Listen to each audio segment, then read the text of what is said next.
better than ever. And I know right now that I'm going somewhere and I need some cheddar. Oh, baby, better. Hey, what's up, Better everyone? not It's go. Andre Luck here with my next episode of the Sports Sales Show. I'm going to go over kind of a overview of what I'm seeing here as we get into the second half of 2026 as it relates to the state of AI and sports sales. So where are teams at? What are the different levels and phases that they're in? What does this second half of the year look like? So some of this is from the work we're doing with teams and actually helping build out AI systems and processes, and then also just having conversations. A lot of times I'll just jump on with leaders and, hey, I'll give you an overview of where I see AI going and what I'm hearing from other teams, kind of like I'll share here, and see if there's opportunity to work together or not. But want to just kind of touch base, check in, see where we're at second half of the year, and just provide updates on what I'm seeing out in the market and as I talk to other teams and leaders and everything like that. So again, everyone's at all different phases, and I would say, there's kind of like stage zero where they haven't really bought like internally in their organization licenses for anyone. People are kind of ad hoc using like Chat GPT or Google Gemini, whatever it may be, on their phones. There's no like real structure or order, and I would say there's so much hype around AI and it feels like everybody's using it. There are some louder people who are using it. There are some teams who are using it, but there's not mass adoption. I think a lot of people are seeing that, even if they're investing in licenses, it's tough to get the buy-in and like justify the ROI, which we'll talk about here in a little bit. So that's what I kind of call stage zero. We're still in some cases, I'd say a majority of teams are in kind of the wild, wild west phase, but they are aware. Like a couple years ago, I think a lot of people thought this was a fad, but most people know now, all right, there's value here. We need to figure out how we're going to leverage that. We need to overcome some obstacles internally so that we can start taking steps forward and getting people using it. So, that's where I'd say stage zero, a lot of teams are at. Some are have elevated what I call kind of stage one, where they've bought licenses, or maybe with their Microsoft package, like with Copilot, it comes with licenses to Copilot. And they've done some trainings on here's ways to prompt, maybe even specific by department. So I'll focus specifically on sales and ticket sales here for this episode. But maybe they've created like some prompt sheets or some docs that they go to and like a repeatable basis, but it's still kind of ad hoc. There's no centralized system. It's kind of like, hey, everyone, here's your licenses. Before it was ChatGPT, it seems like Claude's like the flavor of the month now, and everyone's getting Claude licenses or switching off of that. And again, some are just like a Google workshop, so they got Google Gemini or Microsoft Copilot. But this is a step in the right direction, because now you're starting to see how reps could use it. They're starting to play around with it. Some of your power users, or those that are maybe more tech savvy or recognize there's opportunity there, they're proactively taking steps. And this is probably the most likely scenario that we step into is, hey, we have licenses. I see you out on LinkedIn, YouTube talking about AI, or we heard from another team that part of your workshops, a big focus around AI, so they'll bring us in for that. And it's a good kind of, for us, step one of like showing the art of possible. We'll have a nice prompt sheet. Hey, in the prospecting phase, here's some prompts you could put in so that you're getting more output out of, more use out of your AI system or your AI model. A little more structure to it. Here's when you use it. Here's how you use it. But again, it's still pretty manual, and that repetitiveness sometimes it makes people weary of using it. But again, it's a good step in the right direction. First step, everyone's kind of using it. I'd say the next step is kind of stage two, where the sales leaders, they've used it, they've encouraged their staff to use it, and now they're starting to work with like someone like an AI specialist in the organization. A lot of teams are starting to hire that role, or someone like on the tech team, and maybe building out specific agents so that you don't have to copy and paste prompts in there or just randomly use it. It's more of a centralized, hey, here are agents that we're going to use across the entire team. So we're going to have a prospecting agent. Whenever you're prospecting a company, click this button, put the company name in, put their website. It's going to give you a quick digest to help you with your prospecting efforts, maybe even like a draft of an email that you could send out. Still a little more reactive. The rep needs to go to it, but it's more structured. So they have some structure They have some process. They're trying to build that repeatability and consistency, so that because they know there's value, and it's tough still to articulate the ROI, which I'll talk about in a little bit. But there there's somebody within like their sales leadership who's really kind of taken the lead and champion it across the team of, all right, our group sales team is going to do it this way, and our season ticket team, we're going to have these prompts, and they're doing trainings on a consistent basis. So there's a couple teams I see in that bucket. And then what I'd say is like the third stage, and like ideally where we want to at least show, hey, here's what's possible. It may be 12 months, 18 months, but this is where it's headed. And that's that automation I've talked about in the past, where there's no more having to reactively go to your LLM, go to your AI and say, hey, I want it to do this. It's reading your data. It's taking the information that you all have, all this rich data, and there's agents that have been built in the background, a little more technical. Seems like a lot, but there's some really smart people that know how to do this. And you're taking your sales tech stack. So you got your CRM, where it's got all your deals, all your notes. It's reading that on a continual basis, and just to make sure you're not, wasting tokens or increasing, like using a bunch of credits and the money. Maybe it's like on a certain time frame. It's like refreshing and reading the data there. It's connected to like your phone system. So when a call comes in, it's reading the transcript from that. Your email, so it can read through your email. So if it matches up a prospect in your CRM that somebody reaching out to, it can see, oh, they've reached out to this domain of this account or this specific person. And the ticketing side, if that data is being digested or ingested into like your CRM, so now you have ticketing data to tie back to what type of products people are buying, everything like that. Your call recordings, so taking transcripts. You could even I was talking to someone today, you could even create like a mobile function where, let's say that, like in sports, a lot of times we're not just doing these virtual meetings. The goal is always to get someone to the arena or to the stadium or in the seats, whatever it may be, that face-to-face meeting out of office.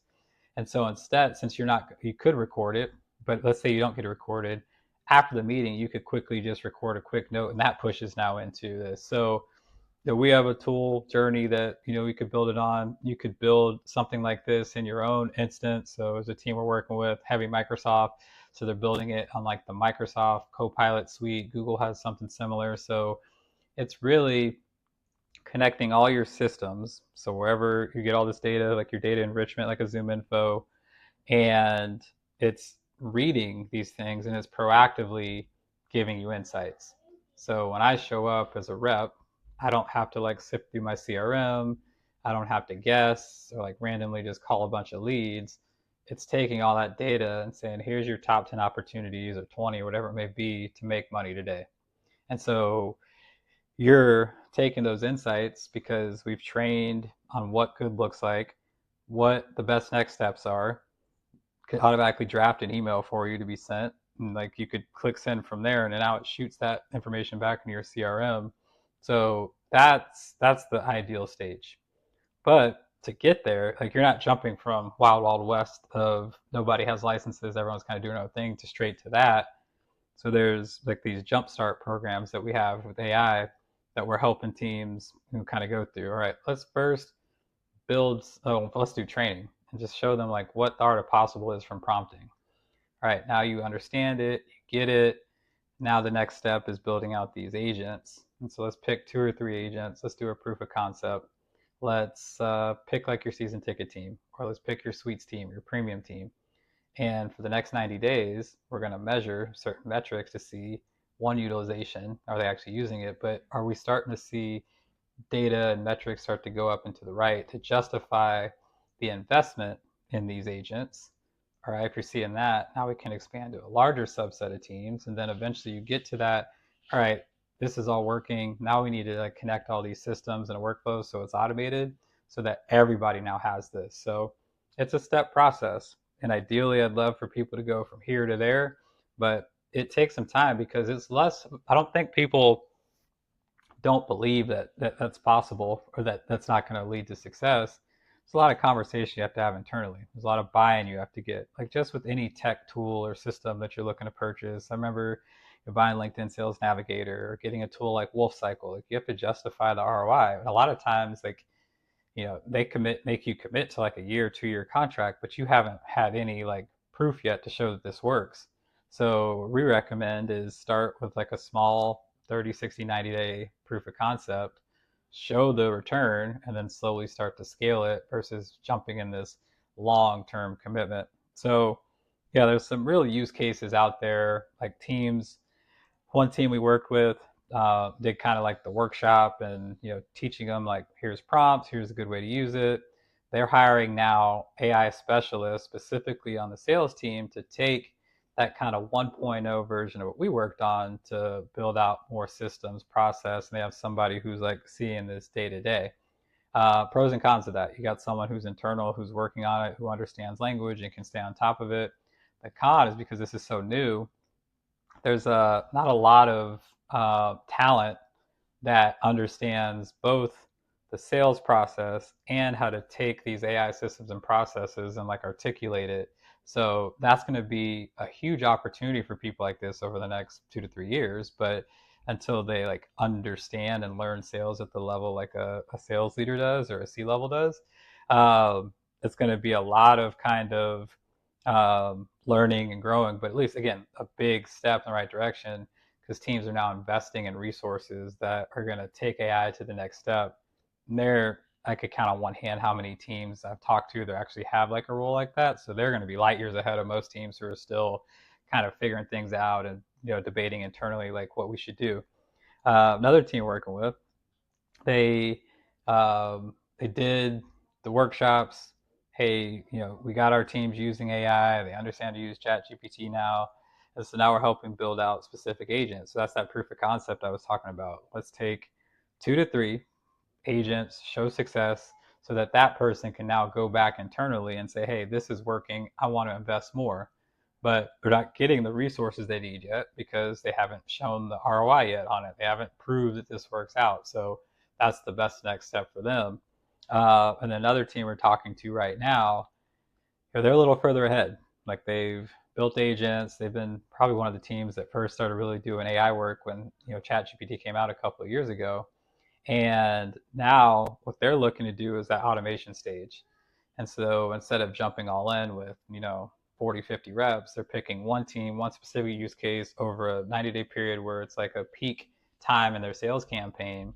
And they're going to show and prove out the ROI of building out this system, these processes, these automations, where it's automatically reading your transcripts and proactively serving you insights and everything like that, so that they could probably build it internally. There's a lot of smart people there. It's a big organization, but their resources are being pulled in other directions. They have the player ops side, they got finance, they got marketing, all these other areas of the business that need their IT resources. So this is one that's looking to bring an external specialist to help with that. So those are some of the challenges teams face. Is one, the biggest one I see is legal, like just getting legal comfortable with either someone coming in or making sure a rep doesn't put information into the system that it shouldn't be putting in. Like, that seems to be the biggest one. Tech, a little bit, I think they understand, as long as like the security measures are there. But the sales leader, the revenue leader, CRO, president, whoever it may be, they're on board and they don't understand some of the security measures. So that's typically in conversations where don't get hung up, but definitely need to make sure that everyone feels comfortable with it. Is this like living on an external system? Is it living internally in the cloud? Like, all those different things that I'm still learning, but glad I'm getting to be in these conversations and understand it. So that's one challenge. I talked about the lack of internal just expertise. It's so new, and a lot of people, especially like on the tech side, who built their career on tech, are now starting to use AI, but like, they're learning on the go too. So they're still learning what's possible. And sometimes we're showing them like, hey, here's what's possible that we're seeing with other teams. And that, sets the light bulb off in their head. And they're like, right, I could build, I could do it, but do they have the resources? Do they have the funding to do some of the things that they want to do? Because if one department has a project, there's probably 5 or 6 others that will have a project they want to do too. So how do you prioritize which one's most important? And so what we're arguing is like, this is a revenue generating department. Like, this can't wait until Q2 of 2027 to start the project roadmap and get funded, at least let's get started with something, because there's tickets need to get sold now. There's sponsorships, there's premium inventory that's out there that this could help with. So I think sales, because it is revenue generating, could probably jump ahead timeline, but you still got to map that out. There's still internal politics that you have to deal with.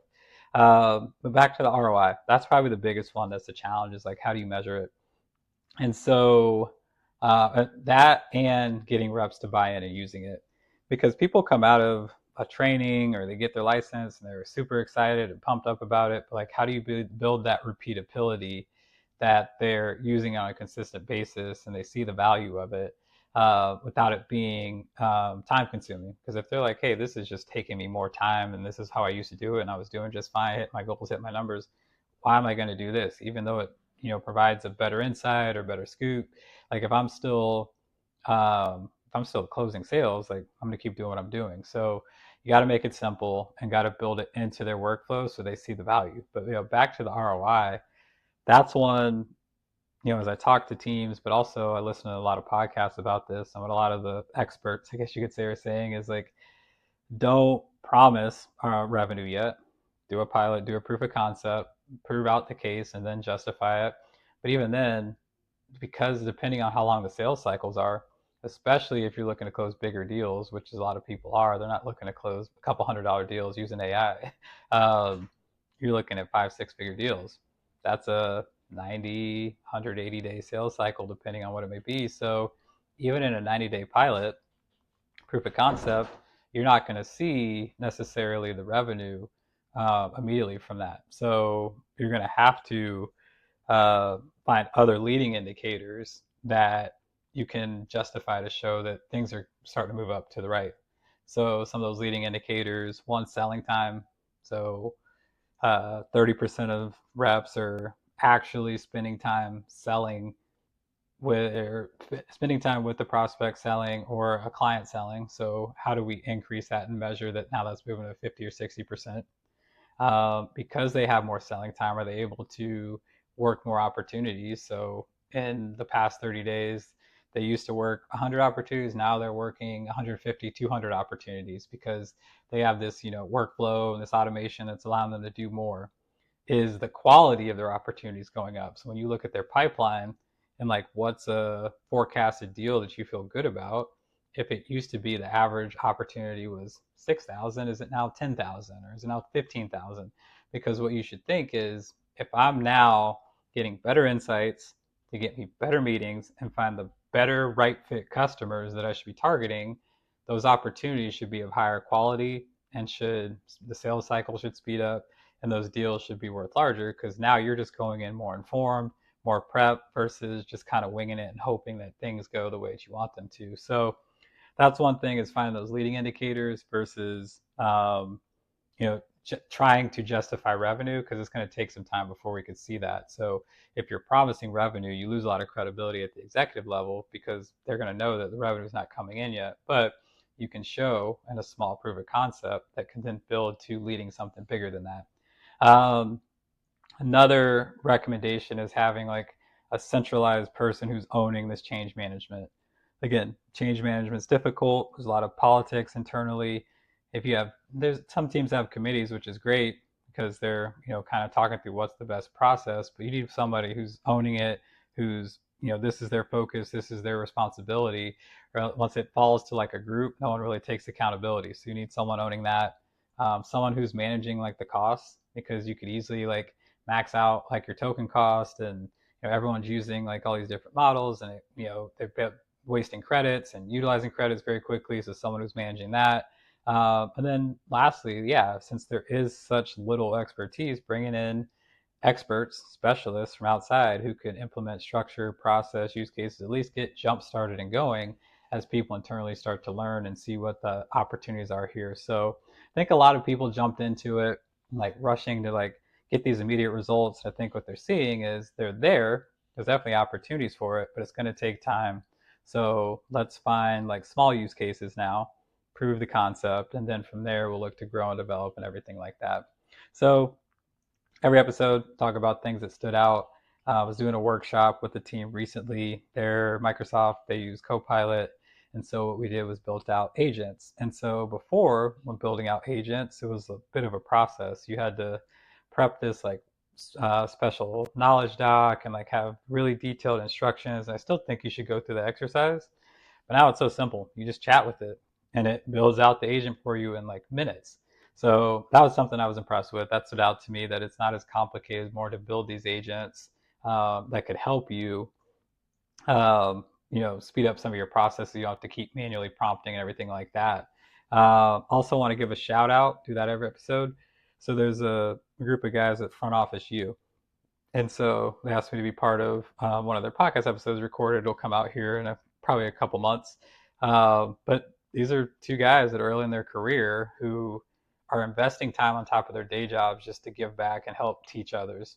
And obviously I resonate with that because that's a big part of, even before I got into consulting and entrepreneurship, that was important to me. But the maturity level and the lessons that they're learning by talking to all these different leaders, like kudos to them. So Victor and Ryan got to chat with them, and I'll share that episode here on my channel here once that goes live here next month or the month after. But just want to give them a shout out for the work they're doing and the content they're putting out for young professionals in the sports industry, because I just think that's great. All right, so in closing, everyone's starting to jump on the bandwagon. This week is Claude, but I'm learning it's less about the models. They're all fine. Some may be a little better, could do some things a little different. I think it's what you decide to do with it and how you look to use it. So whether it's Google Gemini, Copilot, ChatGPT, they're all going to continue to learn from each other and copycat and get better. So I think it's less about that.